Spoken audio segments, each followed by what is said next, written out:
getting debt free should not be this core focus. You should kind of set it and forget it. So I learned this lesson when I was paying off my credit card debt. I was a victim of a scam that left me $35,000 in debt in my 20s.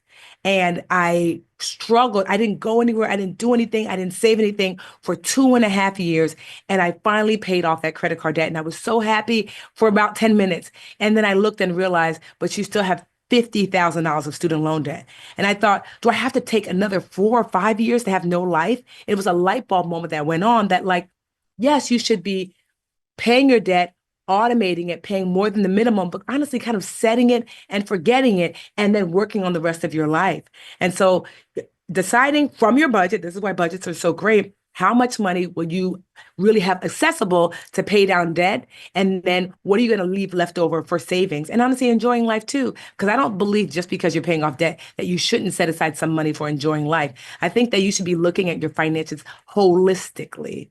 And so I think you should be doing both. Sometimes people will come to me and say, Tiffany, how can I save more? I look at their budget and I'm like, honestly, you can't save more.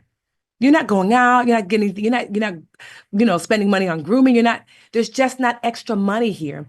If you don't have enough money at the end of the month, right? And you look at your budget and most of your money is going to your B's and UBs, your bills and utility bills, then you probably have a don't make enough issue. If most of your money is going to your C's, your cash expenses, then you probably have a spend too much issue.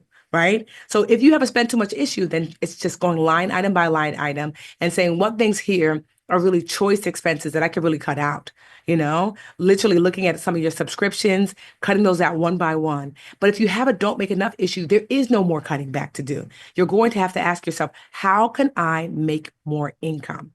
Does that look like asking for a raise at work? Does that look like side hustling? Does that look like finding a job that's actually going to pay me more? Sometimes we have to make those hard choices, but there's only so much cutting that you can do. Everyone is not being irresponsible with their money. Some people just don't make enough.